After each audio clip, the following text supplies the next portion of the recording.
This is a piece of metal. Can you see? You can't see. This is a piece of metal.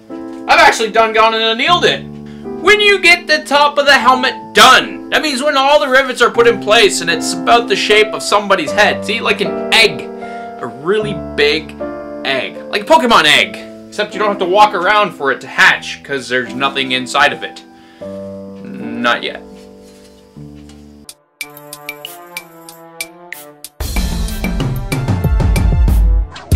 Now, I want to back to this helmet. In order to do that, I need to figure out how tall to make the helmet piece.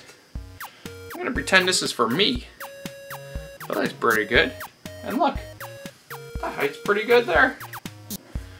The height of this back piece. Let's find out how tall that is.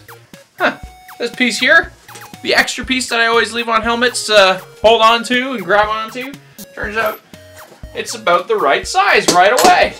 What I want to do is have a little bit of overlap under, call it underlapping if you want. And so when I put a rivet through this, it's going to attach the top piece, the band, and the bottom piece all together, all in one shot. 6 3/4 of an inch will more than do it.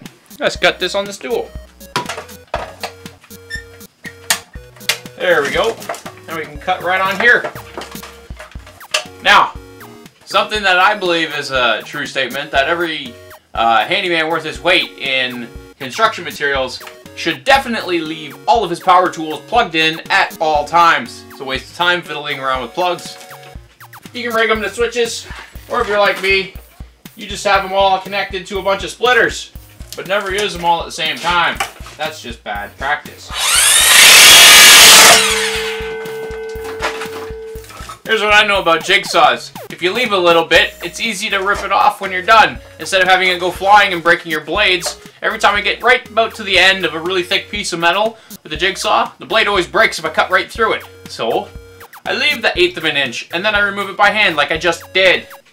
There's proof I just did, because I did. We're gonna need this for another piece in a minute. Maybe I'll make another video about that. Let's just make this one about the back of the helmet. Oh! Why do my fingers hurt? If you still have a straight edge after you're done cutting your pieces, use that side for the side that's going to be most looked at. I'm going to pick this end and tuck it up underneath the helmet top. This end's going to be exposed and everyone's going to see it. It's going to look nice and straight. I'm going to remove the burrs and everyone's going to think it looks amazing. How did you get such a straight line? Well, I'll never tell. I need to do one more thing. Where's my duct tape? You always keep a roll of duct tape and a marker on hand, because the inside of a roll of duct tape is round too. I want to make some radii, some radiuses, and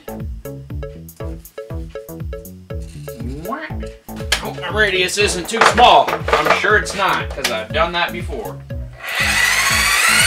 Woo-wee! Look at that! Would you just look at it? Time to go over to the other side of the room.